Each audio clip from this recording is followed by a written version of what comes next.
नमस्कार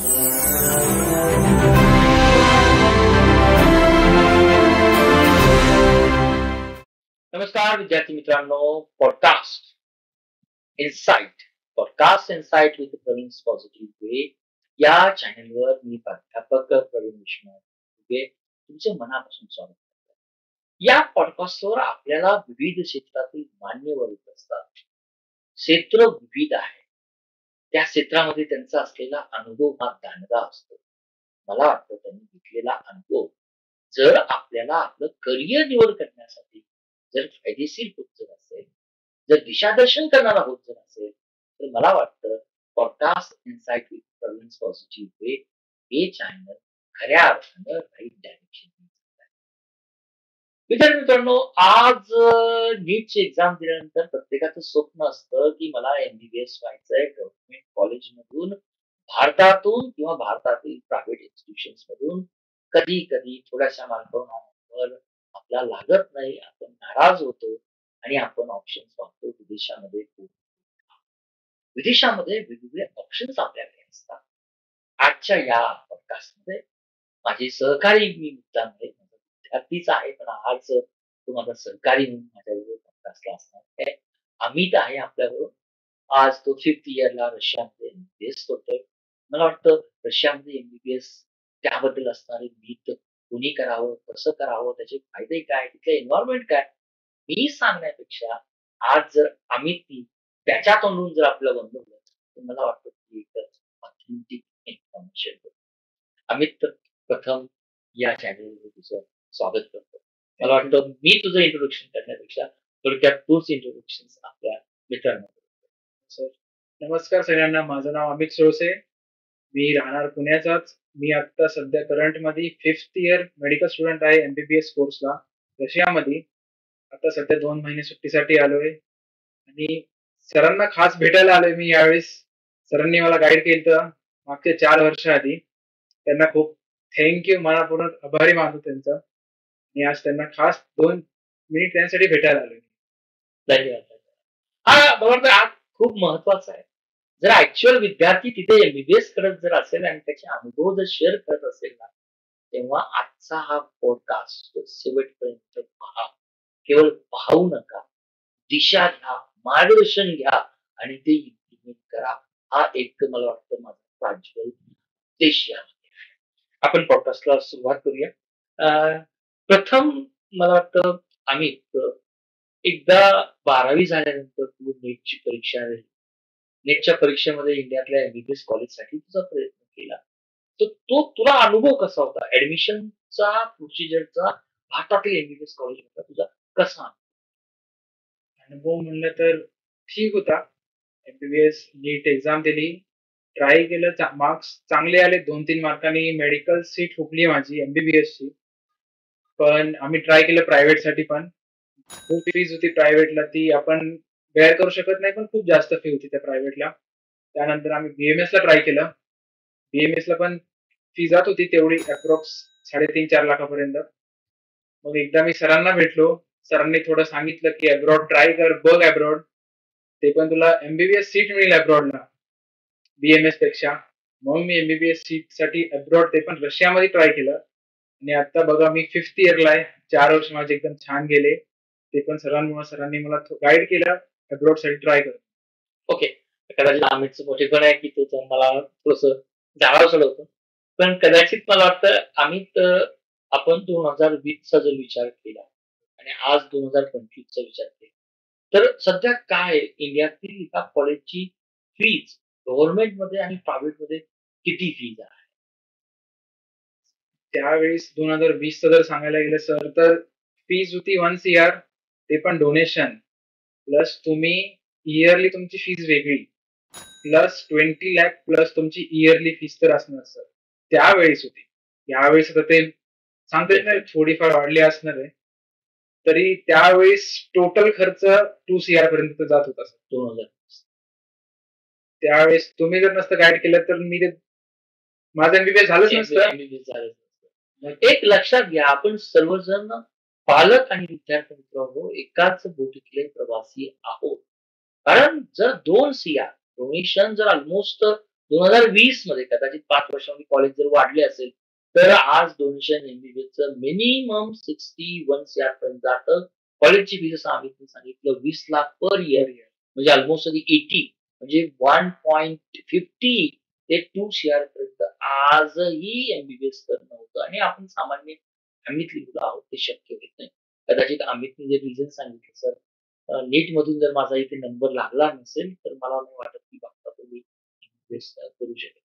मग हा जो काही निर्णय आहे तुझा, की मला इथे नंबर नाही लागला. मे बी तुझ्याकडे भरपूर ऑप्शन्स होते. पोलंडचा ऑप्शन्स होता, युक्रेनचा ऑप्शन्स होता, फिलिपाईनचा ऑप्शन्स होता. तू रशियाचा एक वन ऑफ द ऑप्शन्स होता, जॉर्जिया होता.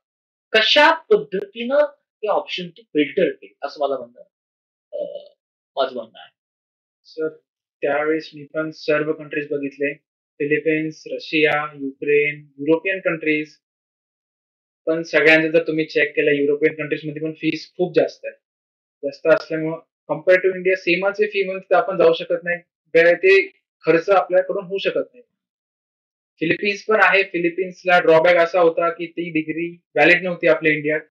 ॲज पर एमसीआयचा रूल आपल्या 55 मंथ्सची डिग्री पाहिजे. तिथे फक्त 4 वर्षाचं होतं. ते होऊन होऊ शकत डिग्री व्हॅलिड नाही इंडियातली. म्हणजे फिलिपाईन्सला जे काही एमबीबीएस होतं ते 4 वर्षाचं हो 4 वर्षाचं. आणि आपलं मेडिकल काउन्सिल ऑफ इंडियाची रिक्वायरमेंट काय आहे त्याचं? 5.5 वर्ष. पूर्ण 5.5 इयर्स. त्यामुळे फिलिपिन्सचा ऑप्शन त्यावेळेस तू पूर्णपणे तो डिलीट डिलीट कर. ओके. What about Ukraine? युक्रेनला त्यावेळेस थोड्याच दिवसात युद्ध चालू झालं, वॉर चालू झाला. सगळ्यांनाच माहिती आहे. बरोबर. Russia Ukraine war. सगळंच तिथं उद्ध्वस्तच झालं. काय सांगता येत नाही की आपलं काय होईल तिथं जाऊन. 2025 पर्यंत अजूनही सिच्युएशन अजूनही सिच्युएशन तशीच आहे. उलट तिथल्या पोरांनाच बाहेरच्या कंट्रीमध्ये पाठवलंय. एवढा खर्च करून जर असे जर देश आपण निवडले, तर कदाचित मला वाटतं आपलं फायनान्स पूर्णपणे वेस्टेज पूर्ण वेस्ट त्यावेळेस. ओके. मग आता हे 2-3 ऑप्शन तुझ्याकडे असताना तू डिलीट केले इव्हन जॉर्जियाचं वरती बोलला. मग रशिया का? रशियाला असं का वाटलं आपण रशियाला का जावं? तुझी केस काय? का निवडला रशिया? ॲज अ पॉलिटिकल तुम्ही चेक केलं तर रशिया आणि इंडिया फ्रेंड्स पॉलिटिकली. नंतर तिकडचं क्लायमेट आहे. आपण इंडियन्स बेअर करू शकतो ते क्लायमेट. ओके. थंडी असू द्या, स्नो असू द्या, समर असू द्या, आपण तिथे राहू शकतो. तिथले नॉर्मली लोकल पीपल्स पूर्ण फ्रेंडली आहेत आपल्यासोबत. तुम्हाला कुठे जरी गरज लागली, तुम्ही एकटा जरी असला, even a girl is alone, she can live. तिकडचे लोकल पीपल्स खूप छान. Yes, yes, तिथे yes. ही एक गोष्ट लक्षात ठेवा. अमितनं हा पॉइंट खूप महत्वाचा सांगितला, की कंट्री एमबीबीएस साठी जर चूज जर करायची असेल, तर कुठले फॅक्टर्स सर्वात महत्वाचे? सेफ्टी फॅक्टर्स आणि 1971 पासून आपला इतिहास हेच सांगतो, की आपलं रशिया आणि इंडियाचे रिलेशन एक फ्रेंडली कंट्रीज आहे. त्यामुळे फ्रेंडली कंट्री हा एक ऑप्शन अमितनेही निवडला, की रशियासाठी एमबीबीएस करण्यासाठी. अमित अजून एक गोष्ट मला ज्यावेळेस तू अप्लाय केलं, मे बी तू आपल्या थ्रू अप्लाय केलं. आपली जी काही विद्यार्थी आहेत, पालक आहेत, तू कसं अप्लाय केलं? कसा तुझ्या कॉलेजपर्यंत पोहोचला? मे बी विमान प्रवास असेल, मे बी तिथे तुला कोण रिसीव्ह केलं? कारण आजकाल पालकांना खूप भीती असते. आपण महाराष्ट्रातून डायरेक्ट रशियामध्ये आपल्याला कोण घेऊन जाणार? कोण डायरेक्शन करणार? थोडंसं या प्रवासाबद्दलही थोडंसं कल्पना द्या, असं मला वाटतं. आपण कॉलेजला डायरेक्ट अप्लाय करू. डायरेक्ट अप्लाय केलं कॉलेजने 2 दिवसात डॉक्युमेंट्स व्हेरिफाय केले माझे. डॉक्युमेंट व्हेरिफाय झाल्यानंतर त्यांनी 2 दिवसाच्या आत ऑफिशियल लिस्टमध्ये माझं नाव लागलं. 4 ते 5 दिवसात माझ्या घरी कुरिअरने सगळे डॉक्युमेंट्स आले माझ्या ऑफिशियल कॉलेजकडनं. त्यानंतर त्यांनी मग माझ्या पर्सनल मेलवर त्यांनी सगळे डिटेल्स पाठवले, की फ्लाइट ह्या-ह्या दिवशी आहे तुझी, या टाईमला फ्लाइट आहे. आपली फ्लाइट दिल्लीतून मॉस्कोपर्यंत होती माझी फ्लाइट. पॅरेंट्स मला आलते दिल्लीपर्यंत सोडायला. तिथे आम्ही बाय केलं पॅरेंट्सला. रशियाला हाय केला. तिथून गेलो रशियाला. किती तासाचा जर्नी रशिया? 5 ते 5.5 तासांचा journey Delhi to Moscow direct flight. 5 ते 5.5 तास. हो. ओके. Direct flight. तिथं सर असतात किंवा सीनियर्स येतात 6th इयरचे, 5th इयरचे आपल्याला रिसीव्ह करायला. ते आले, त्यांनी रिसीव्ह केलं, वेलकम केलं आमचं तिथं. कुठे? मॉस्कोच्या विमानतळावर? येस, मॉस्कोच्या एअरपोर्टवर. तिथून आपल्या कॉलेजचीच बस होती. त्यांनी सांगितलं आपली बस आहे, आपण कॉलेजला जाऊ. तर मग आम्ही कॉलेजला निघालो बसने. म्हणजे असा प्रवास काही तुला असा अवघड वाटला असं काही झालं? अवघड जाताना तर खरी मेन गोष्ट आम्ही जाताना 100 मुलं होतो जाताना. त्या युनिव्हर्सिटीमध्ये तुम्ही ज्या आहात त्या दिवशी 100 मुलं होतो. दुसऱ्या दिवशी अजून होते. आणि त्या दिवशी 100 मुलं होतो. ऑलमोस्ट विमान तुम्हाला पूर्ण इंडियन्सच होतं. आणि ती स्टुडंटच होते. ते सेम कॉलेज, सेम क्लासमध्ये बसणारे आम्ही एकत्र. Okay, that is very nice. एका टाइमी सगळ्यांनाच घेते ते 100 मुलांना, की वाटायला नको कोण दुसरा आहे. एक फ्रेंडली वातावरण फ्रेंडली दिसते. वातावरण. असं वाटलं नाही की आपण दुसऱ्या देशामध्ये चाललोय की काही नाही. वेगळं त्यातनं जाणवलं. काही वेगळं मिनी इंडिया वाटला तर तिथं तुम्ही राहाल तुम्हाला 4 वर्षात वाटतील आपण छोट्या मिनी इंडियामध्ये राहतो तिथं. मिनी इंडियामध्ये. ओके. अजून एक थोडंसं असं वाटतं की हे तू जसं डॉक्युमेंट फिलअप केलं, रशियामध्ये गेला. तर काय रिक्वायरमेंट आहे डॉक्युमेंट्समध्ये अपार्ट फ्रॉम काही नेटचे किती पर्सेंटेज ग्रेड धरले जातात? काही टेस्ट वगैरे घेतली जाते का युनिव्हर्सिटी? नाही, युनिव्हर्सिटीकडून सर काही टेस्ट घेतच नाही युनिव्हर्सिटी टेस्ट. फक्त ती डॉक्युमेंट व्हेरिफाय करते. आपण नीट क्वालिफाय पाहिजे. 12th मध्ये 50% च्या वर मार्क्स पाहिजे आपल्याला. तेवढं जर असलं, आपण आपल्या कॉलेजला एलिजिबल आहोत. कॉलेज व्हेरिफाय करून देतात. किती नीटला पर्सेंटेज पाहिजे अशी रिक्वायरमेंट आहे का? नीट क्वालिफाईड पाहिजे तुम्ही. बेसिक दरवर्षी कट ऑफ येतो की 140 ओपन साठी क्वालिफिकेशन आहे, 120 अदर कास्ट साठी. तसं तुम्ही नीट क्वालिफाय पाहिजे. क्वालिफाय असाल, डॉक्युमेंट व्हेरिफाय करणार युनिव्हर्सिटी.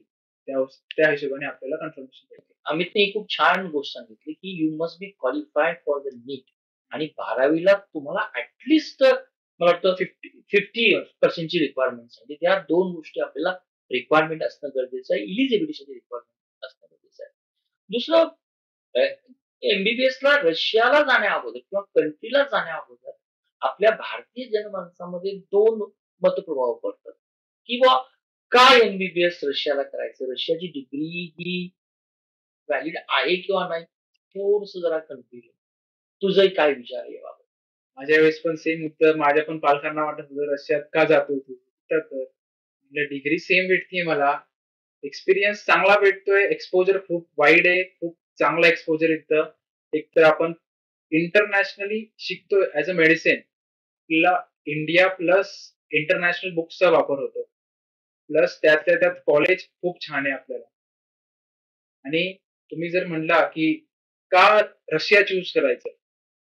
रशियामध्ये तुम्ही जर प्रॅक्टिकली बघितलं तर 3 वर्ष तुम्हाला प्रॅक्टिकल प्लस थेअरी आहे. आणि राहिलेले 3 वर्ष तुम्हाला पूर्ण प्रॅक्टिकल. ते ही गोष्ट इंडियामध्ये कसं कम्पेअर केलं जातं? इंडियामध्ये तुम्ही कम्पेअर केलं जातं तर इंडियाला शेवटच्या वर्षी इंटर्नशिप असते. येस. प्रॅक्टिकलला तुम्ही जर गेला तर इंडियात 80 स्टुडंट्सच्या मध्ये एक डेड बॉडी असणार आहे. 80 नंबर ऑफ स्टुडंट्स आता वाढलेत. 180 काय काय 150 बॅच आहेत स्टुडंट्स. त्यांच्यामध्ये एक डेड बॉडी. इथं जर बघितलं तर 18 स्टुडंट 18 टू 20 स्टुडंट्स मध्ये एक डेड बॉडी असणार आहे. आणि तेही प्रॅक्टिकल आपल्याला. तेही प्रॅक्टिकल. एक तू आम्ही आता बोलताना आम्ही एक उल्लेख केला की रशियामध्ये एक इंटरनॅशनल कॉन्फरन्स आहे किंवा आपण म्हणूया की रिसोर्स सगळ्यात जास्त आहेत. त्याचं मिनिंग काय? इंटरनॅशनल ऍज इंडियन बुक्स आता नॉर्मली इंडियात एक बुक यूज करतो आपण. फॉर एक्झाम्पल अॅनाटॉमीसाठी बीडी चौरसिया बुक आहे. इंडियात ऑलमोस्ट सगळे कॉलेजेस ते यूज करतात. आता तिथं आम्ही बीडी चौरसिया प्लस प्रिवाइज म्हणून आहे. इंटरनॅशनल बुक आहे ती अॅनाटॉमीसाठी.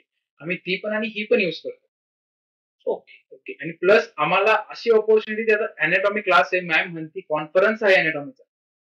त्यात मग ऍज आम्ही गेलो तर ऍज आम्हाला इंटरनॅशनल कॉन्फरन्स मध्ये आम्ही बसतो तिथं. हो. बाकी रशियन्स असतील, बाहेर दुसऱ्या कंट्री युरोप कंट्री मधून आले असतील डॉक्टर्स, आम्ही त्यांच्यासोबत बसून कॉन्फरन्स करतो. हा सगळ्यात इंटरनॅशनल प्लेटफॉर्मचा मला वाटतं फायदा डेफिनेटली रशियाला युरोपियन कंट्रीज जवळ असल्यामुळे जसं तू बोलला की इंटरनॅशनल रेफरन्सचा आपल्याला फायदा रिसोर्स म्हणून होतो. अजून एक आल्यानंतर जे काही जाण्या अगोदर पालकांच्या आणि विद्यार्थ्यांच्या मनात शंका असते की रशियातून विद्यार्थी एमबीबीएस केल्यानंतर त्याला काय फॉर्मॅलिटी कम्प्लीट करावी लागते, कुठली त्याला एक्झाम द्यावी लागते की जेणेकरून तो महाराष्ट्रामध्ये तो प्रॅक्टिस करू शकेल. आता सध्या रिसेंटली आलंय की 2022 पासून बॅच जे ऍडमिशन होणार बॅच असणार इंडियात असू दे किंवा अब्रॉड असू दे, त्यांना दोघांना कंबाईन एकच एक्झाम द्यायची आहे नेक्स्ट मंथ. Okay okay. ते 2 पार्ट मध्ये डिवाइड असतात. Next one next two. ते अजून तर आलं नाही पण 2022 बॅच पासून येणार आहेत. 22 ओके 22 बॅच पासून ते हा. त्यांना येणारे म्हणजे ऍज तुम्ही इंडियातनं एमबीबीएस करा किंवा अब्रॉडवरून या, अब्रॉड स्टुडंट 30 देणार एक्झाम आणि इंडियातले पण स्टुडंट्स 30 एक्झाम सर्वांना म्हणजे सर्वांना सेम एक्झाम ओरडून जरी आला तरी तरी त्यांना नेक्स्ट द्यायचीच आहे. फिलिपिन्स, युक्रेन, रशिया, चायना कुठून पण आला त्यांना तीच द्यायची. आणि नेक्स्टचा पर्पज काय ती एक्झाम दिल्यानंतर मुलांना काय पीजी साठी अप्लाय करावं लागतं. नेक्स्ट असं ऐकून आलंय की नेक्स्ट 1 मध्ये तुम्ही थेरी एक्झाम असणार आहे. थेरी एक्झाम मध्ये पास झाला तुम्हाला इंटर्नशिप पिरियड मध्ये असतो तो करायचा. नेक्स्ट 1च्या मार्क्सने तुम्हाला नीट पीजीची सीट भेटणार. जसे तुमचे नेक्स्ट 1चे मार्क्स असेल त्या हिशोबाने तुम्हाला पीजीची सीट भेटणार. ओके नेक्स्ट 2 वर्ष ती प्रॅक्टिकल एक्झाम म्हणून येणार आहे. ती आता 2022 पासून कंपल्सरी. अजून एक वर्ड या रशियाच्या ऍडमिशन संदर्भात आपल्याला ऐकून एक FMGE हा जरा थोडासा ब्रॉडली सांगता येईल. FMG हा एक फॉरेन मेडिकल ग्रॅज्युएट एक्झाम आहे. ती आता मला द्यायची आहे स्वतःला. ती आल्यावर मला FMG द्यायची. मग मी इंडियन रजिस्टर्ड डॉक्टर असणार. नंतर मला 1 वर्ष इंटर्नशिप करायची इंडियात आणि मी ऑफिशियली इंडियन डॉक्टर असणार इंडियात. ओके मग आता ही जी काही FMG एक्झाम आहे जो इंडियामधून एमबीबीएस करतो त्याला द्यावी लागते. नाही, इंडियातून करतो त्याला द्यावी लागत नाही. जे अब्रॉड वरून येते त्यांनाच द्यावी लागते.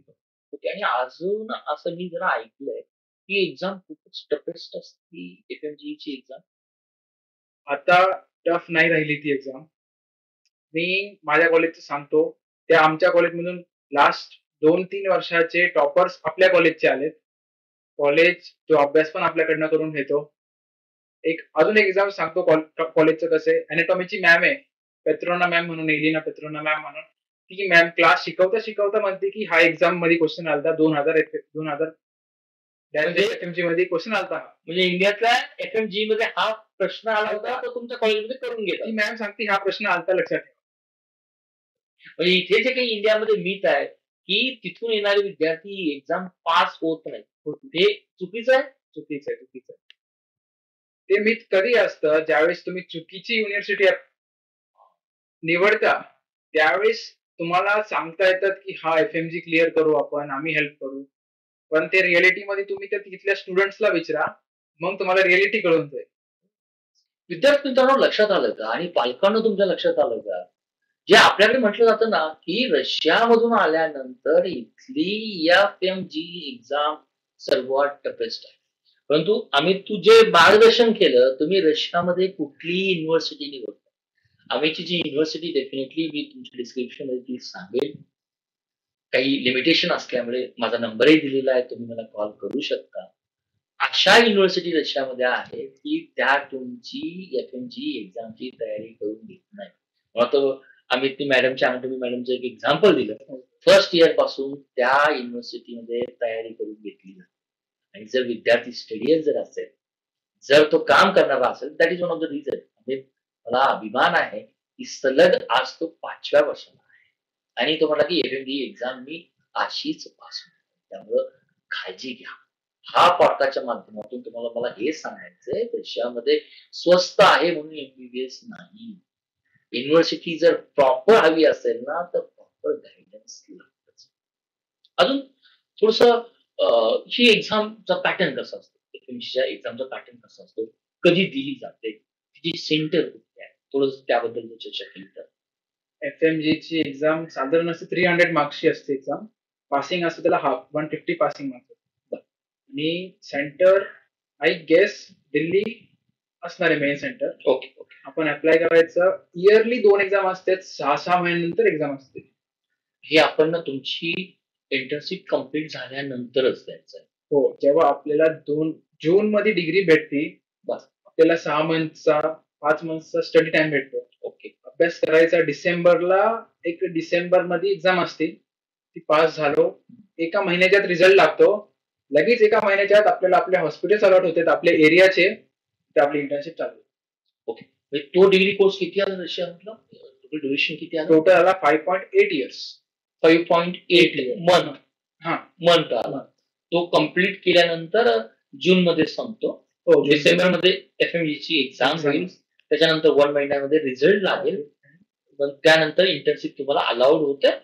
साधारणपणे मला 6 महिन्याचा काहीतरी फरक पडत असेल. हो जर तुम्ही थ्रूआउट जर पास जर होत असाल एमबीबीएसला डेफिनेटली जसं अमितने सांगितलं की तिथे प्रॅक्टिकलवर सर्वात जास्त इम्पॉर्टन्स दिलं जातं ही त्यांची रशियन शिक्षण पद्धती आहे. परंतु जो काही उशीर होतो ना तुम्हाला थ्रूआउट जर पास होत असेल तर मला वाटतं एक 6 महिन्याचाच इथल्या मुलांपेक्षा हो इथल्या याच्यापेक्षा उशीर होत असेल. उशीर होतो, जास्त काही जास्त काही. आणि ही सर्व ऑनलाईन एक्झाम का थेरॉटिकल एक्झाम का एमसीक्यू बेस्ड एक्झाम असते? एमसीक्यू बेस एक्झाम असते. एमसीक्यू बेस्ड एक्झाम असल्यानंतर मला आय डोंट फील आणि हा आपल्याला तुम्हाला नंतर एमसीआय ला अप्लाय करावं लागतं का लायसन्स आहे? हो जसं आपण पास होऊ एमसीआय ला रिझल्ट पोहोचतो आपला.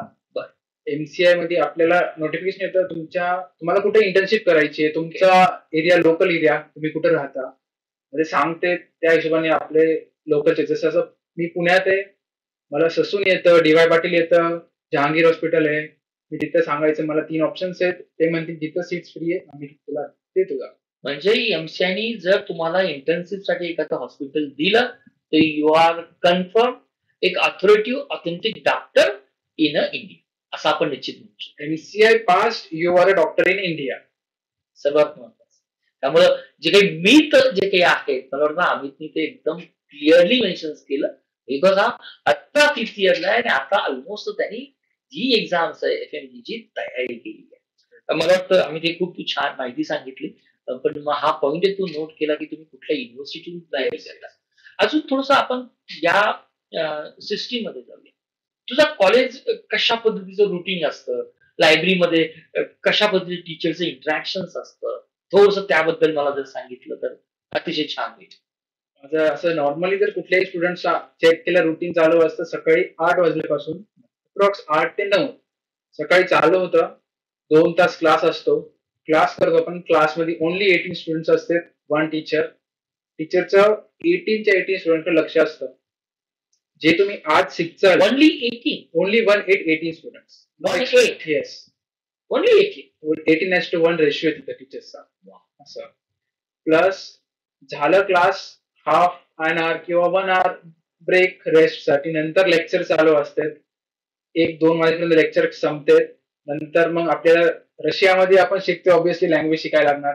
मग युनिव्हर्सिटीज आपले रशियन क्लासेसचे क्लास लावते. मग 1 तास तिथे रशियन क्लासला जातो. नंतर क्लास संपला की थोडंफार खायचं दुपारचं लायब्ररीत जाऊन अभ्यास करायचा थोड्या वेळ सामान घ्यायचं हॉस्टेलला जायचं स्वयंपाक करायचा. स्वयंपाक करावा लागतो करून खायचा मेस पण आहे आपल्याला. बरं. आता सगळेच मेस करत नाही. काही काही मित्र एकत्र येऊन स्वयंपाक करतात. आम्ही चौघात स्वयंपाक बनवतो खातो मस्त एन्जॉय करतो. सर्व बनवता येतो स्वयंपाक. हो. ऍज अ करिअर काउन्सिलर म्हणून अब्रॉड स्टडीजला मी मुलांना ज्यावेळेस गायडन्स करतो ना का जायचं इंटरनॅशनल एक्सपोजर आहे. त्याचबरोबर सर्वात महत्वाचं जी डिपेंडन्सी असते ना आपली इंडियातली विद्यार्थ्यांची आईवर म्हणा घरच्यांच्यावर म्हणा ही तुम्हाला इंडिपेंडेंट करायला शिकवते फॉरेन कंट्री. आम्हीचं उदाहरण वाटून घेतात सकाळी तू चपाती करायची तू भाजी करायची मी माझे कपडे धुणार. मला वाटतं कदाचित अजून इंडिया सिस्टीम मध्ये ही इंडिपेंडन्स नाही ही अब्रॉड स्टडीज मध्ये इंडिपेंडन्सी दिली जाते. हा एक मला महत्वाचा पॉईंट तुम्ही नोट करून द्यावा असं मला वाटतं. अजून एक थोडस मुलांच्या मध्ये कन्फ्युजन असतं बायलिंग्वल रशियन लँग्वेज हे एमबीबीएस काय घोटाळा काय म्हणजे कुठेतरी बायलिंग्वल म्हटलं जातं कुठेतरी रशियन म्हटलं जातं. भीती वाटते की नक्की रशिया की इंग्लिश मध्ये. बायलिंग्वलचा अर्थ असा की तुम्हाला हाफ कोर्स इंग्लिश मीडियम मध्ये शिकवणार आणि हाफ कोर्स रशियन मध्ये शिकवणार. आता काय काय युनिव्हर्सिटी काय म्हणतात लोक की तुम्ही ह्या युनिव्हर्सिटीला जावा युनिव्हर्सिटी चांगली आहे. परत तिथे जाऊन कळतं आपल्याला फर्स्ट 3 इयर्स आपण इंग्लिश मध्ये शिकलो सगळं. नेक्स्ट 3 इयर्स आपल्याला मग रशियन मध्ये शिकायला. इज इट कंपल्सरी युनिव्हर्सिटीचा रूल असेल तर कंपल्सरी. मुलं बायलिंग्वल प्रिफर करतात का नाही करत नाहीत. का करणार ते बायलिंग्वल. मग अशा ट्रॅक मध्ये का सापडतात. त्यांना आधी इन्फॉर्मेशनच नसती की काय असतं ते तिथं काय होतं. जर त्यांनी आधी स्टुडंट्सला विचारून तिथे जर गेले तर त्यांना कळून येतं स्टुडंट सरळ मध्ये नका येऊ म्हणून बायलिंग्वल आहे युनिव्हर्सिटी. डेफिनेटली आपल्याला डिफिकल्ट जात असणार. खूप अवघड आहे आणि मेन लॉस असा आहे की आधीच्या वेळी युनिव्हर्सिटी ट्रान्सफर होत होती म्हणजे मी कॉलेज चेंज करू शकतो वन युनिव्हर्सिटी टू अनदर. आता पूर्णपणे बंद केले त्यांनी. तुम्ही फर्स्ट इयर ज्या युनिव्हर्सिटीत गेलाय त्या युनिव्हर्सिटी मधूनच तुम्ही 5.5 इयर्स कम्प्लीट करायचं. मग हा स्टार्टिंगला जे इथून जाते त्यांना माहित नसतं, तिथे जाऊन त्यांना प्रॉब्लेम येतो. लक्षात आलं का मित्रांनो? आज रशिया, जॉर्जियासाठी भरपूर कन्सल्टन्सी काम करतात. कदाचित मी म्हणत नाही की तुम्ही माझ्याकडे या, माझ्याकडे कन्सल्टन्सी करा, हा उद्देश नाहीये. परंतु या पॉडकास्टच्या माध्यमातून एवढं जरी तुम्हाला कळालं ना, जिकडून तुम्ही कन्सल्टन्सी घेताय बाबा ती युनिव्हर्सिटी बायलिंग्वल आहे का? आम्हीचा प्रत्यक्ष अनुभव पहा. तो तुम्हाला व्हिडिओच्या माध्यमातून तुमच्याशी शेअर करेल, की चेक करा. डेफिनेटली बायलिंग्वल आपण इंडियन इंग्लिश, महाराष्ट्रीयन इंग्लिश मध्ये आपल्याला ते कम्फर्टेबल होणार नाहीये. मग 5.5 जे काही आहे ते 8-9 वर्ष मुलांना का लागतात त्याचं रिझन मग counselling plays very important part during this procedure. हा महत्वाचा पॉईंट आणि आपण नोट करणं गरजेचं आहे. तुझ्या क्लासमध्ये कसं चित्र असतं? म्हणजे कुठली मुलं आहेत? काय म्हणजे एक उत्सुकता असते ना, किंवा तू जसं सांगितलं की 100 मुलं आम्ही एकाच फ्लाईट मध्ये गेलो. कसं तुमचं इंटरॅक्शन होतं? रशियन मुलं किती असतात? काय टीचर कुठले असतात? जसं तू सांगितलं की 18+1 चा ratio one of the best ratio आहे. जसं आपल्या इंडियामध्ये तो रेशो जातो एक 60 ते 80 चा 1 रेशो. काय तुझ्या क्लासमध्ये सध्या स्ट्रक्चर काय? माझ्या सध्या रिसेंटली आहे, आम्ही 18 मुलांचा ग्रुप आहे आमचा स्टुडंट्सचा. त्याच्यात पर ग्रुप मध्ये ऑलमोस्ट आम्ही सगळे महाराष्ट्रीयनच आहे. सगळे महाराष्ट्रीयन असल्यामुळे सगळे एकमेकांसोबत फ्रेंडली आहेत सगळे. भले दुसऱ्या स्टेटचे जरी असले तरी तेही फ्रेंडली असतात. परत मग टीचर्स एकच टीचर्स 18 लोकांना शिकवते. तिचं मॅमचं लक्ष सगळ्यांकडे असतं, सगळ्यांकडे. तो 18 जणांचा तुमचा सेपरेटली ग्रुप असतो का चेंज होती मुलं? नाही 18 जणांचा ग्रुप बनला, 18 जणच राहतो. कोणी ऍड होत नाही, कोणी जात नाही. आणि जर ती स्टडीज मुलं निघाली ती सर्व 18 जण स्टडीज निघाले. 18च्या 18 निघतात सगळे स्टडीज. तुझ्या क्लासमध्ये मोस्टली सर्व महाराष्ट्रीयनच आहात. येस. म्हणजे तुम्ही अगदी जसं आता आपण मराठी बोलतोय त्याच पद्धतीचं वातावरण तुमचं रशियामध्ये पण असतं? रशियामध्ये पण तसंच आहे. जरी समजलं तरी आम्ही मराठीत समजून सांगतो. आज असं काय आम्ही शिकवलं, आज असं आहे. किती या रशियन एज्युकेशन सिस्टीम मध्ये टीचर आणि मुलं, जसं भारतामध्ये आपण टीचर आणि मुलं कुठेतरी मैत्रीचं, आपण कुठेतरी स्ट्रिक्टनेस, तू हॉस्टेलला राहिला नाही चालतंय, असं किती स्ट्रिक्टनेस आणि किती ढिलापणा वाटतंय? तिथं आमच्या कॉलेजचा रूल असा आहे, तुम्ही आज क्लास मिस केला तर तुम्हाला उद्याच्या क्लासला बसण्याआधी डीन कडनं परमिशन आणायचं असतं. परमिशन एक लेटर असतो. आपण त्यात परमिशन डीनला लेटर लिहायचा की मी काल असं ऍबसेंट होतो, मी आजारी होतो. डीन परमिशन देतो, तू नेक्स्ट क्लासला बसू शकतो. ते मॅमला दाखवायचं, मगच आपल्याला क्लासमध्ये entry. It is like a school. School पूर्ण टोटली स्कूल येते. तुम्हाला तिथं स्वतःहून परमिशन मागून क्लासमध्ये बसायचे. आणि जे तुम्ही ऍबसेंट होता ते मॅम स्वतः म्हणती, आज दुसऱ्या ग्रुप सोबत मी ते शिकवणार आहे, तू आज तिथं ये, ते शिक आणि उद्या मला त्याची oral they. It is a essence. खरं लक्षात आला का? त्यामुळं जे काही तुमच्या मनामध्ये असेल ना की इथलं एमबीबीएस खूप कठीण असतं, रशियातलं खूप सोपं असतं, असं नाही आहे. डेफिनेटली तुम्ही कुठली युनिव्हर्सिटी चूज करता आणि युनिव्हर्सिटीचा चॉईस जर चांगला असेल ना, तो मुलगा हा 5.5 वर्षात भारतात येतो, FMG पास होतो आणि इंडियातली इंटेन्सिव्ह करतो, म्हणजे इंडियातला टाकतो. त्यामुळे या मीट पासून अलग जा. आणि वातावरण कॉलेजचं सांगितलं स्ट्रिक्ट आहे आणि मला वाटतं तुम्ही स्टुडंट जर असाल तर वातावरण स्ट्रिक्ट असलंच पाहिजे. हा एक मला वाटतं महत्वाचा पॉईंट या ठिकाणी आहे. आता थोडस ऍज अ विद्यार्थी म्हणून मे बी शनिवार रविवार सुट्टी असल्यानंतर तुम्ही ज्या सिटीमध्ये राहता, युनिव्हर्सिटीमध्ये राहता, तुमचा लोकल लोकांशी कधी संपर्क आलाय का, किंवा एखादा अनुभव असा शेअर करता येईल का? काय तुम्ही फील केलं? सुट्टी जर असली तर आम्ही ग्रुपने थोडं फिरायला जातो. थोडंफार प्लेसला जातो, गार्डन असेल जवळपास तिथं फिरतो, फोटोज वगैरे काढतो. तिथे रशियन्स पण असतात लोकल्स, त्यांच्यासोबत बोलतो, इंटरॅक्ट करतो. ते पण चांगले इंटरॅक्ट करते. कधी कधी आम्ही त्यांच्यासोबत डान्स सुद्धा करतो, तिथं त्यांच्यासोबत मस्ती करतो. तेही सुद्धा फॅमिलियर आहेत, तेही सुद्धा असं लाजत नाही आणि इंडियन्स आहे म्हणून त्यांना वाईट नजरेने बघत नाही. इंडियन्स आहेत, खुश होते ते इंडियन्स आहेत, ते स्वतः येऊन बोलतात कधी कधी. इंडियन्स बद्दल त्यांना अभिमान आहे इंडियन्स बद्दल. ही सर्वात महत्वाची गोष्ट आहे. ज्या देशामध्ये जातो त्या देशातील लोक आपल्याला जर स्वीकार करत जर असेल ना, तर त्या कल्चरशी आपण इंटिग्रेट करून जातो. हा रशियाचा एक सर्वात महत्वाचा फायदा वाटतं आम्ही तुम्हाला कळालं दीज पीपल लव्हज इंडिया. मला वाटतं रशियामध्ये गेलं की काही हिंदी गाणीही ते आवडीनं पाहणारी आहेत. हा माझा एक पर्सनली अनुभव आहे. तिथं सांगत नाही सर, तिथं इस्कॉन टेम्पल, मॉस्को, कुठेही जावा सगळ्या सिटीमध्ये इस्कॉन टेम्पल तुम्हाला दिसतील. इस्कॉन टेम्पल सगळ्यांनाच माहिती राधा आणि कृष्ण. त्यांचं मंदिर तुम्हाला सर्वकडे दिसणार आणि तिथले रशियन्स ते रिलिजन पाळतात. त्यांना इंडियन कल्चर रिलिजन आवडतं. Wow, that's good. तिथं उलट त्यांचं भजन असतं, आरती असते. दर संडेला आम्ही स्वतः जातो इस्कॉन टेम्पलला. वाव. त्याच्यावर इंटरॅक्ट करतो. बसून मांडी घालून ते आमच्यासोबत जेवते. इंडियन कल्चरला ते अडॉप्ट करायला लागले. असं आहे. लक्षात आलं या हा मी प्रश्न का घेतला मित्र की जर आपलं एन्व्हायरमेंट जर आपली सोसायटी आपल्यासारखी जर अनुभव देत असेल ना मग त्या अभ्यासाला एक एमबीबीएस बर्डन राहता 5.5 वर्ष कसे निघून जातात ते कळत नाही. हा ज्यावेळेस मी पर्सनली आम्हीशी बोलतो ना त्यावेळेस त्यांनी मला सांगितलं 5 वर्ष आमचे कसे निघून गेले आम्हाला कळालं. हाच प्रवास जर तुम्ही पर्टिक्युलर युनिव्हर्सिटीचा चॉईस जर केली ना तो आपल्याला इझिली. ओके. अजून असा मी म्हणेल की ज्यावेळेस आम्ही आता तू ऑलमोस्ट 5 इयरला आलेला आहे. थोडासा कसा तुझा सिलेबस होता इंडियातला एमबीबीएसचा सिलेबस आणि तुझे जे काही मित्र भारतातून एमबीबीएस करतात तो सिलेबस वाईज तुला काही फरक जाणवला? सिलेबस वाईज तर फर्स्ट 3 इयर्स माझं टोटल थिअरी प्लस प्रॅक्टिकल झालं सर. ओके. ते झाल्यामुळे मला माझं मी बुक्स सुद्धा वाचतो आणि जे प्रॅक्टिकल मध्ये चालू आहे तेही सुद्धा करतो. ऍट अ टाइम दोन्ही माझं चालू असतं. आणि आता 4th, 5th आणि 6th इयर माझं टोटली प्रॅक्टिकल आहे. हॉस्पिटल व्हिजिट्स असतात सारखे आपल्याला तिथे ऑपरेशन दाखवतात. आता रिसेंटली मी 2 डिलिव्हरी पावणार रशियन्स कसे करतात हो.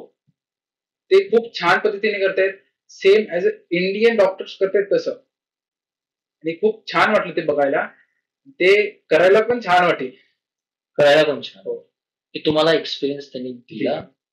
प्रॅक्टिकल एक्सपिरियन्स प्रॅक्टिकल एक्सपोजर देते. आणि असं नाही प्रॅक्टिकल एक्सपोजर 18 मधून हाफ बॉईजला म्हणजे हाफ स्टुडंट्सला घेऊन दाखवतात ओटी. नंतर उद्या ऑपरेशन आहे राहिलेले हाफ उद्या दाखवतात. It is really interesting thing.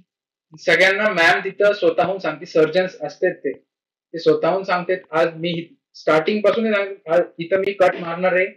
This is this line, this is uterus, this खाली हे ऑर्गन आहे हे ऑर्गन आहे सांगून शिकवून सांगतात. एक जनरली भारतामध्ये एमबीबीएस करणं हा 5 ते 6 वर्ष एंगेज असतो. खूप अभ्यासामध्ये तो टेन्शन मध्ये असतो. असं काही आहे का रशियामध्ये? सर असं म्हणलं तर अभ्यास one side, enjoyment one side. अभ्यासाचं टेन्शन सर्वांनाच आहे. बट तिथे आपलं अभ्यास प्लस थोडं एन्जॉयमेंट चालू असतं. आणि कधी तुम्हाला सुट्ट्या मिळतात काय त्यांचं शेड्यूल कसं असतं? आपलं अकॅडमिक इयर चालू असतं सप्टेंबर पासून ते जून पर्यंत. सेम डिवाइड असते 6 मंथचे सेम. म्हणजे सप्टेंबर पासून स्टार्ट होतं. 1st ऑफ सप्टेंबर कंपल्सरी जून पर्यंत. आणि मग तुम्हाला सुट्टी किती असते तिथे? 2 मंथची सुट्टी असते. जुलै आणि ऑगस्ट. दरवर्षी. त्यामध्ये तुम्ही काय करता कसं तुझा इन्व्हेस्टमेंट कशी असते? तिथून सुट्ट्यांमध्ये मी इंडियाला येतो.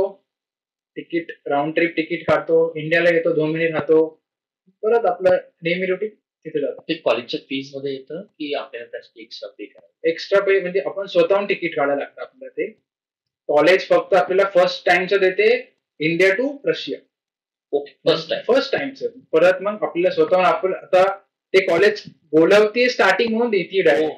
नंतर मग आपण असतील कोण साऊथचा असेल कोण ईस्टचा असेल सेपरेट फ्लाइट सेपरेट सर्व जाते मॉस्को पासून. जसं मी मुंबईला येतो माझा मित्र कोचीला जातो. ओके. कोण दिल्लीला जातो. Separate flights. थोडस जो सिलेबस आणि एनएमसी हे जरा एक चर्चेचा विषय असतो. काय म्हणजे काही एनएमसीचा सिलेबस काय प्रकार असतो? सिलेबस सेमच आहे. बुक्स पण सेम असतात. फक्त आपल्याला थोडे इंटरनॅशनल बुक्स युज करतो आपण. थोडं वेगळं नॉलेज भेटतं एक्स्ट्रा भेटतं आणि लेटेस्ट अपडेट्सचे म्हणजे टेक्नॉलॉजी असेल कुठं काही डेफिनेशन आले असतील नवीन लेटेस्ट वाले अपडेट आपल्याला टीचर्स करतात. ओके. हा तो आपल्याला फरक म्हणजे जो सिलेबस आहे तो एनएमसीचा अप्रूव्ड आपल्याला आहे त्या युनिव्हर्सिटीला. Yes yes. ओके. अजून एक प्रश्न मला थोडासा वेगळ्या अँगली आम्ही तुला विचारायचं वाटतं की इथली शिक्षण पद्धती रशियाची शिक्षण पद्धती पद्धती, इथला सांस्कृतिकपणा, खानपान पद्धती याचा काही असा मेजर डिफरन्स जाणवला का तुला? नाही, डिफरन्स नाही. शिक्षणात मला डिफरन्स एवढा कळला, की इथं जे 80 स्टुडंट्स मध्ये एक टीचर सांगते, तिथं आम्हाला 80 स्टुडंट्स मध्ये एक टीचर सांगते. प्लस येत नसेल तर टीचर पर्सनली पुढे बोलवते, साईडला बसवते आणि समजून सांगते हे असं असं, हे असं असं. तिथे आपल्याला कंपल्सरी रशियन लँग्वेजचे क्लास लावावेच लागतात का? लावावे लागत नाही. युनिव्हर्सिटी स्वतः आपल्या टाइम टेबल मध्ये रशियन क्लास लावते. आपल्याला फर्स्ट 3 इयर्स रशियन शिकावी लागते थोडी. काही एक्झाम वगैरे कंडक्ट केली जाते? नॉर्मल एक्झाम असते, सेमिस्टर एंड झाला एक्झाम असतात रशियन लँग्वेज. ते मार्क्स तुमच्या रेग्युलर मार्क्स मध्ये गृहीत धरले जातात का? एवढं नसतं. काही काही सेमला फक्त गृहीत धरतात आणि काही काही वेळेस क्रेडिट म्हणून असतं. क्रेडिटचा अर्थ असा की तुम्ही लास्ट 6 महिन्यात कसा परफॉर्म दिलाय क्लासमध्ये त्या हिशोबाने तुम्हाला पास करून देतो. ओके. त्या पद्धतीने तो काही कंपल्सरी पार्ट नाहीये रशियन लँग्वेज. ओके. आता जसं तू पूर्णपणे तुझ्या युनिव्हर्सिटी बद्दल बोलतो आणि ज्या काही बाकीच्या रशियन युनिव्हर्सिटी आहेत त्या थोड्याशा प्रॉब्लेमॅटिक्स आहेत. कुठे त्यांचा प्रॉब्लेम्स असतो आणि तुझ्या युनिव्हर्सिटीमध्ये where it is has as हा एक माझा एक सेकंड लास्ट क्वेश्चन असेल. प्रॉब्लेम सर्व युनिव्हर्सिटीचे खूप वेगळे. काही युनिव्हर्सिटी बायलिंग्वल आहे, ऍज आपण आधी बोललो, हाफ इंग्लिश मध्ये शिकवणार आणि हाफ रशियन मध्ये शिकवणार. काही युनिव्हर्सिटीज असे की तुम्हाला फर्स्ट इयर पासून हॉस्टेल्स अप्लाय देतात की तुम्ही हॉस्टेलला राहा. फर्स्ट इयरला जातात, 1 वर्ष झालं युनिव्हर्सिटी स्वतःमध्ये आमच्याकडे स्पेस नाहीये, तुम्ही आता बाहेर पीजी ऍज अ पीजी कुठं पण फ्लॅट शोधा आणि तिथे राहा, आमची रिस्पॉन्सिबिलिटी नाहीये. आणि काही युनिव्हर्सिटी असे की त्यांच्याकडे डिग्री कमी असतात, नंबर ऑफ डिग्रीज लिमिटेड असतात, पण स्टुडंट्स घेते जास्त. मग जसं इयर वाढत जातं आपलं संपत जातं तसं ते पोरांना एक्सपेल करत जातात बाहेर. असंही होतं. असं सिली रिझन्समुळे पण बाहेर काढतात. आता रिसेंटची न्यूज आहे की बशकीर युनिव्हर्सिटी आहे, त्या युनिव्हर्सिटीचं रिसेंटली चालू आहे की पोरांना सेकंड इयरच्या पोरांना बाहेर काढायला लागले. पण काय रिझन काय? त्यांच्याकडे नंबर ऑफ डिग्रीज कमी आहेत. ज्यांनी ऍडमिशन केलंय तिथं ते करून साईडला झाले, जे पोरं तिथे राहिले त्यांना सगळं भोगायला लागतं. Problem really worst. त्यामुळं आजच्या या पॉडकास्टचा उद्देश तुम्ही लक्षात घ्या. ऍडमिशन करणारे निघून जातात, जसं बस्किलचं अमितने उदाहरण दिलं. युनिव्हर्सिटी जे काही ठरलेलं आहे रेग्युलर कोटा आहे त्यालाच मान्यता करते, बाकीच्यांना घेऊ शकत नाही. कदाचित या ट्रॅप मध्ये पडू नका, हाही मला वाटतं एक छोटासा तुम्हाला संदेश या पॉडकास्टच्या माध्यमातून तुम्ही घ्या असं मला वाटतं. अमित, आपण एक शेवटच्या क्वेश्चन्सकडे येतो की भारतातील मुलांना जर एमबीबीएस आपल्याला रशियामध्ये करायचं असेल तर तुझं काय सजेशन असेल, तुझं संबोधन काय असेल? मोस्टली सगळ्यांना वेलकम. एकदम छान आहे रशिया फॉर एमबीबीएस स्टुडंट्स. आपली डिग्री मॅटर करते, इंडियापेक्षा वेगळी डिग्री आपली. आता इंडियात एमबीबीएस म्हणतात, तिथे एमबीबीएस नाही म्हणत, तिथे म्हणतात एमडी फिजिशियन म्हणतात. एमडी फिजिशियन म्हणजे ते इक्वल टू एमबीबीएस असतं. त्यामुळे ती डिग्री वेगळी, नाव वेगळं पडतं आपल्याला. प्लस तुम्ही रशियामधून एमबीबीएस केलं, तुम्हाला पीजी करायला पुढे ऑपॉर्च्युनिटी खूप छान आहे. USA, UK, Australia, New Zealand, Canada. त्या ऑपॉर्च्युनिटी कशा मिळतात? त्याला आपण ऑनलाईन अप्लाय करायचं, युनिव्हर्सिटी अप्लाय करायचं, एक्झाम द्यायची त्यांची, पास झालो असे तिथे आपण रेसिडेंट डॉक्टर बनू शकतो. हो, ती एक ऑपॉर्च्युनिटी आपल्याला खूप छान आहे. आणि प्लस पॉइंट असा आहे की तुम्ही एमबीबीएस रशियातून केलं आणि डायरेक्ट या 5 कंट्रीमध्ये गेला. तुम्हाला 5 कंट्री आपण सांगितलं? USA, UK, Canada, Australia, New Zealand. Okay. या 5 कंट्रीमध्ये गेला आणि तुम्ही पीजी केलं, इंडियात आल्यावर तुम्हाला कुठलीच एक्झाम द्यायची नाही. जर रशियातून तुम्ही या 5 कंट्रीमध्ये जाऊ शकता, त्यानंतर इंडियात जर आला तर तुम्हाला कुठलीही एक्झाम द्यायची गरज नाही. या कंट्रीमध्ये जाण्यासाठी काही बेनिफिट मिळतो का रशियाच्या एमबीबीएस करणाऱ्या भारतीय? खूप बेनिफिट असतो, कारण आपला कोर्स 5.8 इयर्सचा आहे. आपलं प्रॅक्टिकल नॉलेज वेगळं आहे. आपण जर अप्लाय केलं, आपल्याला युनिव्हर्सिटीचे नाव येतं रशियामधून आहे, डॅश डॅश युनिव्हर्सिटी रशिया. मग फॉर्मचा एक्सेप्टन्स लेवल पर्सेंट वाढतो ऍज पर त्या कंट्रीमध्ये. त्यांना त्या कंट्रीमध्ये रिस्पेक्ट या डॉक्टरला जास्त भेटतो. हो, लवकरात लवकर ते मग त्याला अप्रूव्ह करते स्टुडंट. ओके, हा एक आपला महत्वाचा आहे. एक गोष्ट तुमच्या लक्षात आली का? केवळ एमबीबीएस रशियातून नाही, एमबीबीएस नंतर युएसए सांगितलं, कॅनडा सांगितलं, युके सांगितलं, ऑस्ट्रेलिया सांगितलं. त्याचबरोबर आपल्याला ही जी काही 5 कंट्री सांगितली, इथे वेल एक्सेप्टेड. ज्याला वाटतंय ना मला करिअर मेडिकलमध्ये करायचं, त्यांनी जरूर या गोष्टींचा विचार करावा, असं मला वाटतं, की अमित हा एक तुझा संदेश असेल. येस. आणि अभ्यास करावाच लागेल ना. अभ्यास कुठेही जावा तुम्हाला करावाच लागणार आहे. मेडिकल फील्ड आहे, तुम्हाला अभ्यास करणं गरजेचंच आहे. कुठेही जा. मग आता तू इथे आल्यानंतर काय करतोस? 2 महिने कशी गेली? मी सध्या तर सर आता आलं की 2 महिने हॉस्पिटल्स मध्ये जाऊन ऍज अ इंटर्न काम करतो, शिकतो तिथं. पेशंट्स हँडल करतो, ऑपरेशन म्हणजे बघतो. इंडियामध्ये पण, इंडियामध्ये पण आता आता पण. रिसेंटली काल परवा तिथंच होतो, मी हॉस्पिटललाच होतो. बरं. आता पण कंटिन्यू तेच करणार आहे 2 महिने. अरे तो एक चांगला अनुभव तुला खूप खूप बेस्ट. आणि इथे तुला ऍक्सेप्ट पण केलं जातं. हो, हॉस्पिटलमध्ये केलं जातं. म्हणजे तो विश्वासही ठेवला जातो. ऍज अ तुम्ही ऑब्झर्वर तिथे राहू शकता, तुम्ही हेल्प करू शकता, तुम्ही बेसिक सगळं शिकू शकता हॉस्पिटलमध्ये. म्हणजे इंडियातले हॉस्पिटल तुम्हाला डॉक्टर म्हणून गरीब धरतात. That's most important. जर हा अमित 5व्या वर्षाला आहे, इथं आल्यानंतर 2 वर्ष तो डॉक्टरच्या हाताखाली इंटर्न म्हणून काम करतो, याचा अर्थ आज रशियाच्या डॉक्टरला भारतामध्ये मान्यता आहे. आणि अमितनी जाता जाता आजच्या पॉडकास्टच्या माध्यमातून खूप सुंदर संदेश दिला. ज्याला मेडिकलमध्ये करिअर करायचं आहे, त्याला अभ्यास भारतात काय, रशियात काय, कुठल्याही देशामध्ये करावा लागेल. There is no alternative. पण जो आपल्याकडे फायनान्शियल लिमिटेशन असतं, जर नेट मध्ये नंबर नाही लागला तर नाराज न होता काय अल्टरनेटिव्ह आहे याची तुम्हाला जाणीव असली पाहिजे. हाच आपल्या पॉडकास्टचा उद्देश आहे. केवळ पॉडकास्ट ऐकून तुम्ही निर्णय घेण्या अगोदर जरूर आमच्याशी चर्चा करा.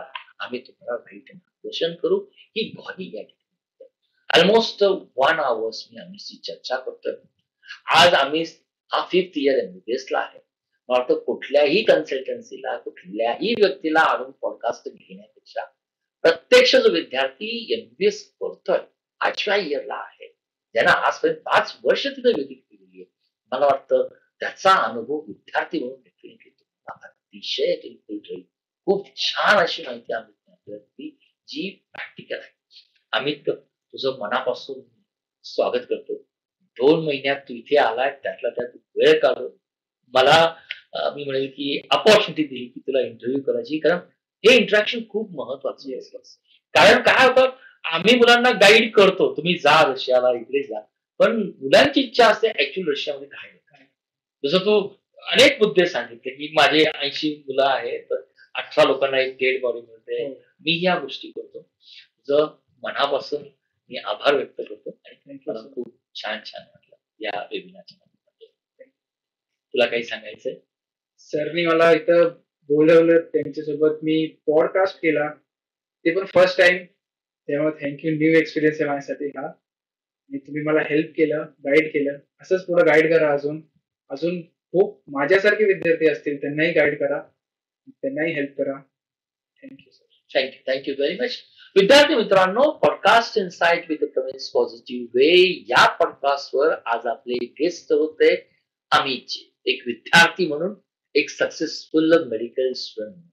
केवळ आजचा पॉडकास्ट ऐकण्यासाठी, पाहण्यासाठी नाही आहे. रशियामध्ये एमबीएस निवड करण्यासाठी पाठ्य निवडत असताना अरे फी कमी आहे, इंग्लिश माध्यम आहे, त्याचबरोबर तिथे असणारी सेफ्टी, त्याचबरोबर भारतीय सरकारचे असणारे ऋणानुबंध, या गोष्टींचा विचार करतानाच कुठली युनिव्हर्सिटी प्रॉपरली निवडावी हे अमितने आपल्याला ठळक शब्दांमध्ये सांगितलं. त्यामुळं हा पॉडकास्ट केवळ तुम्ही ऐकून, ज्या मित्रांना खरंच गरज आहे त्यांच्यापर्यंत हा पॉडकास्ट पोहोचवा, शेअर करा. Sharing knowledge is the best policy. It is a kind of caring also. आणि डेफिनेटली जर तुम्हाला कुठलीही मदत या संदर्भातली हवी असेल, मी आणि अमित डेफिनेटली तुम्हाला मदत करण्यासाठी असेल. नेक्स्ट पॉडकास्ट पर्यंत मी तुमच्याशी पुन्हा एकदा संवाद साधेन. तोपर्यंत हेल्दी राहा, डेफिनेटली मोटिवेट व्हा आणि नीट एक्झामची